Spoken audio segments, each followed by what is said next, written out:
আসসালামু আলাইকুম। সবাই কেমন আছেন? আশা করি সকলেই ভালো আছেন। আলহামদুলিল্লাহ। তো আমাদের পাহাড়ি অঞ্চল মাশাআল্লাহ অনেক সুন্দর দেখতে। তো যারা বেশি বেশি পাহাড়ি অঞ্চল দেখতে ভালোবাসেন অবশ্যই চ্যানেলটি সাবস্ক্রাইব করে রাখবেন। সবসময় পাশে থাকবেন। ইনশাআল্লাহ সবসময় ভালো ভালো ভিডিও দেওয়ার চেষ্টা করব। তো এখানে হলো আমাদের মসজিদ। মসজিদে টিউবওয়েলে অনেক সুন্দর পানি। এখানে আমরা ওযু করি। ওইখানে ওযু করে আমরা নামাজ আদায় করি।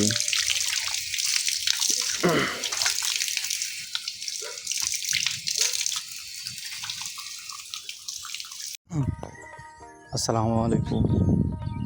সবাই কেমন আছেন? আশা করি সকলে ভালো আছেন। আলহামদুলিল্লাহ। তো আজকে সুন্দর একটি ভিডিও নিয়ে আসলাম আপনাদের সামনে। যদি ভালো লাগে অবশ্যই ভিডিওটি লাইক করবেন এবং আমাদের চ্যানেলটাকে সাবস্ক্রাইব করে রাখবেন। প্রতিদিন এরকম নতুন নতুন ভিডিও পেতে সবসময় পাশে থাকবেন। তো আমার কাছে অনেক সুন্দর লাগে যে গ্রামের দৃশ্যগুলো আছে, এগুলা যখন আমি ঘুরতে বের হই তখন কিন্তু অনেক সুন্দর সুন্দর দৃশ্যগুলো চোখের সামনে পড়ে। তখন এগুলো আমি চেষ্টা করি ভিডিওতে ধরে তোলার জন্য। আলহামদুলিল্লাহ সব কিছু মিলিয়ে যেন অনেকটা সুন্দর লাগতেছিল।